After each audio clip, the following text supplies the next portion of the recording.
Hello, my name is Sam Grate, and I am the curator at the Duesenberg Automobile Museum. Every month we do a curatorial spotlight, which is a presentation about a certain topic. We typically pair them in themes and conduct these presentations at the museum on the second Sunday of each month at 2 p.m. However, due to current circumstances, we did not have a presentation this month. Therefore, I am giving this presentation virtually. Without further ado, let's start.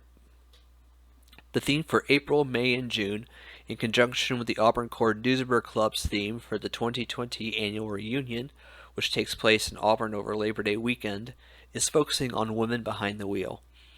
We will explore some notable women owners and drivers of Auburn, Cord, and Duesenberg automobiles, women workers of the Auburn Automobile Company, and, in June, a walking tour of the museum.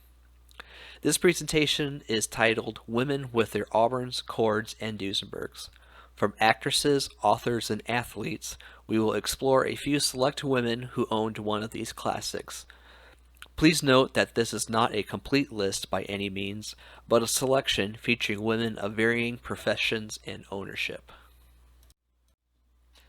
Mae West, 1893 to 1980. Mae West was an American actress, singer, playwright, screenwriter, and comedian whose involvement in the entertainment business spans 7 decades. The American Film Institute named her the 15th greatest female star of classic American cinema. Mae West became interested in purchasing a Duesenberg and was slated to receive a special-built Duesenberg J553 town car designed by Herb Newport, who also designed the 2 Duesenberg SSJs. However, she couldn't wait for her car to be built, so she instead purchased a 1934 Duesenberg J370, a Murphy-body convertible coupe pictured in this slide. The town car eventually was purchased by Ethel Mars, heiress to the Mars Candy Company. Evidently, Mrs. West reportedly did not know how to drive an automobile and instead enjoyed, quote, buying a nice car for someone else to drive me around in. She owned the Duesenberg for a small number of years. The Duesenberg still exists today and is privately owned.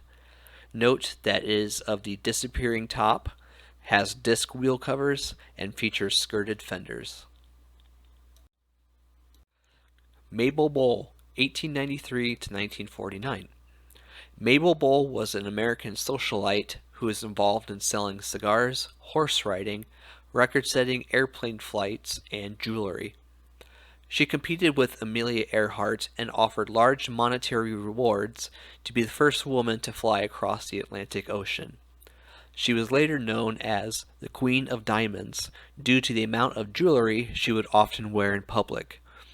She married Colombian coffee king Hernando Roca in 1922, who presented her with over $1 million in jewelry and a 46.5-carat emerald diamond ring.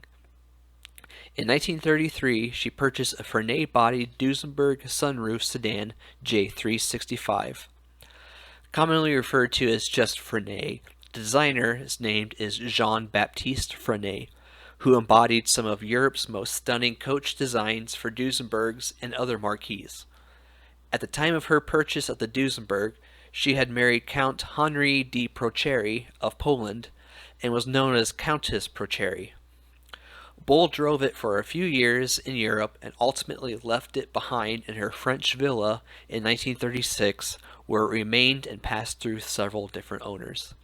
The Duesenberg later carried her name and continues today to be commonly referred to as the Queen of Diamonds Duesenberg. It still exists today and is also privately owned. According to historian Ray Wolfe, J365 was delivered new to France, where it was first fitted as a town car body by the French coach builder Kellner. However, it was not sold with the town car body, which it was believed to be taken off and placed on J516. Instead, J365 was fitted with a sport sedan body with a sliding sunroof, divider window, and skirted rear fenders.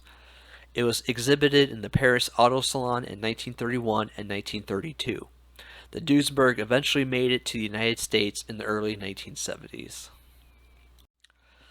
Countess Anna Anthofer Ingram of Austria, 1858 to 1944, heiress to the American clock and watch fortune.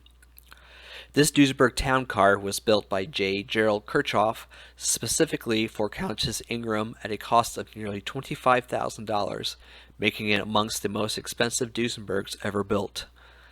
The Countess gave Kirchhoff free rein to build this automobile. The interior features hand-embroidered silk brocade upholstery, cabinetry of inlaid bird's-eye maple, and brass hardware plated in 24-karat gold. The exterior was finished in a bright metallic aqua. The design included a large trunk and rooftop luggage rack to hold the vast quantities of luggage for planned European travels. A tank for portable water was installed, and solid disc wheels were fitted at all four corners for rough terrain. Today, the Duesenberg sports wire-wheel tires. The next slide is of Countess Ingram's Duesenberg, particularly the unique interior. Here we see two photos of Countess Ingram's Duesenbergs, particularly the unique interior. The photo on the left is how it was photographed in her possession, and the photo on the right is when it was sold at auction in 2017. Note the silk brocade upholstery. On the left of each photo, you can somewhat see the bird's eye maple cabinetry, and you can see the brass hardware plated in the 24-karat gold in the pictures as well. Greta Garbo, 1905 to 1990. Greta Garbo was a Swedish-American film actress during the 1920s and 30s. The American Film Institute ranked her 5th on their list of greatest female stars of classic Hollywood cinema. She retired from acting in 1941 and led a quiet, private life, never to return to acting again. This 1933 Duesenberg J481 is a convertible Victoria body style built by Ferdinand and Darren of Paris, France. They produced bodies for only 4 Duesenbergs, all with the convertible Victoria body style. It was first displayed at the 1932 Paris Auto Salon. This one, sold new to Greta Garbo, is distinguishable due to its shape and lack of running boards. It has a Romo French safety bumper instead of the typical Duesenberg bumper, and an extended rear end with an outside trunk and 2 rear-mounted spare wheels. The convertible Victoria body style was perfect for Garbo to travel in relative secrecy. It is also rumored that the Duesenberg included 7 or 8 secret compartments where Garbo kept some of her jewelry and makeup. It is important to note, however, that Garbo herself claims that she never owned Duesenberg. Indeed, no known photos exist of her with or inside of the automobile. Perhaps it was bought as a gift for Garbo or was never registered in her name. The Duesenberg exists today and still carries with it that air of mystique. Ethel Mars, 1884 to 1945. Ethel Veronica Mars was an American businesswoman and racehorse owner. In 1910, she married Clarence Mars, founder of the Mars Candy Company, and became CEO of the company and the sole heir to then one of America's largest fortunes. Originally designed for Mae West, as mentioned in the first slide, this 1935 Duesenberg SJ 553 town car, bodied by Bowman and Schwartz, was instead purchased by Ethel Mars on April 14, 1935. It was designed by Herbert Newport, who was then working for Bowman and Schwartz. Such a fine motor car came with an equally prestigious price tag, reported to be around $20,000, which is about $375,000 today. That alone was enough to get the Duesenberg a mention in the November 16, 1936 issue of Time magazine, where it was described as the costliest car in the United States. Bowman and Schwartz only built bodies for 9 Duesenbergs, of which 5 of those were rebodied, making SJ 553 one of only 4 original bodies. Ethel Mars only kept the Duesenberg for a few years before selling it as her horse racing income began to decline. Bill Harrah owned the Duesenberg in the 1960s, and it passed along to several other owners. Sleek and aerodynamic, and fitted with a supercharged version of the Model J engine, this Duesenberg produced 320 horsepower. The driver's compartment is trimmed with black ostrich leather and the rear compartment in a deep burgundy with matching upholstery. The Duesenberg exists today and was most recently sold at auction for $3.6 million in 2015. Sonya Hein, 1906 to 1969. Sonya Hein was a Norwegian figure skater.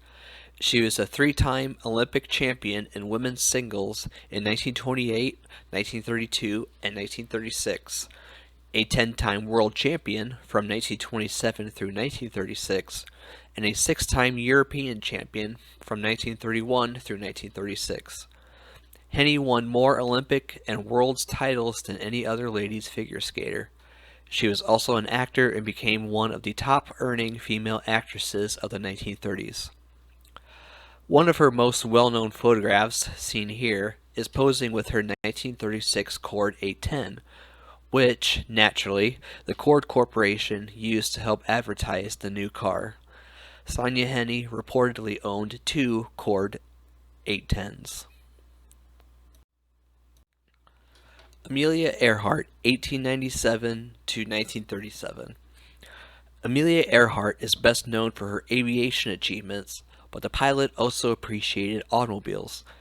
She experienced her first flight in 1920 with racer Frank Hawks and realized, quote, "By the time I had got 200 or 300 feet off the ground, I knew I had to fly." In 1922, she set a world record for female pilots, and in 1923, she was the 16th woman to be issued a pilot's license in the United States. After conquering flight, Earhart bought her first automobile in 1924, a Kissel Goldbug Speedster, which she nicknamed the Yellow Peril, and drove across the United States. Nearly a decade later, she was approached by Hudson to be a spokesperson for their new Terraplane brand, which lasted from 1933 through 37 with the slogan, "On the sea, that's aquaplaning. In the air, that's aeroplaning. But on the land, in the traffic, on the hills, hot diggity dog, that's terraplaning." In 1937, her husband bought her a 1937 Cord 812 Phaeton. With its streamlined looks, distinct style, and hidden headlight features, it was the perfect car for an aviation pioneer. However, she was unable to enjoy the Cord for long, as she was lost on July 2, 1937, and declared deceased in 1939. Note that the photos of Amelia Earhart, including the ones with her Cord 812, are heavily copyrighted. The Auburn Cord Duesenberg Automobile Museum has high-resolution copies of the photos of her with her Cord, approved for all educational use, such as this PowerPoint. The Cord L29, produced from 1929 through 1931, was America's first successful mass-production front-wheel drive automobile. The car attracted the eye of Hollywood's finest, particularly the town car-bodied version. Only 4 Cord L29 town cars were known to be built. They were all bodied by the Walter M. Murphy Company of Pasadena, California. They sat on an extended wheelbase, 152.5 inches instead of 137.5. The 4 town cars were owned by Auburn Automobile Company President E.L. Cord, actor John Barrymore, and starlets Dolores Del Rio, pictured here, and Lola Montez. It is unclear how many of the Cord town cars exist, although Bonham's Auction Company sold a Cord town car, which they say belonged to Del Rio, in 2015 for $1,760,000. It is also unclear for how long these starlets owned these Cords as well. Beverly Ray Hicks, 1939 through 2008. Known as the Grand Dame of automotive history, Beverly Ray Hicks dedicated her life to researching every car, make, and model built in the United States, beginning with the steam-powered cars from 1805. Perhaps her best-known works are the Standard Catalog of American Cars, 1805 to 1942, the Classic Era, Packard, A History of the Motor Car and the Company, and the cars that Henry Ford built. She was also published in numerous publications such as Automobile Quarterly. Her work and her research has ensured that even the smallest and most forgotten of cars and companies within history have a spot amongst the rest and will not be forgotten. She was a fan of the Auburn Cord and Duesenberg makes, amongst many others. She personally owned and drove a 1930 Auburn 8-125 sport sedan, which she nicknamed Ralph. She spent a lot of time researching at the Auburn Cord Duesenberg Automobile Museum, and upon her death in 2008, Ralph was donated to the museum where it is currently on display. Shortly after, her entire research was also donated to the museum, where the museum is in the beginning stages of digitizing her research for public use. And finally, last but not least, women owners today. Today, women are very much a part of the car culture worldwide, with many owning and driving their favorite cars, including Auburn's Cords and Duesenbergs. Any visit to the Auburn Cord Duesenberg Club's annual reunion in Auburn, Indiana, or any ACD Club driving meet that the club plans yearly, one would see a number of women driving, enjoying, and sharing the history of these classics. Thank you for watching and listening to this presentation. Hopefully, I will see you at the museum next month on May 10th at 2 p.m. as we continue our Women series with women workers of the Auburn Automobile Company. If you have any questions, concerns, or comments, please feel free to contact me at samg, that's SAMG, at automobilemuseum.org. Thank you.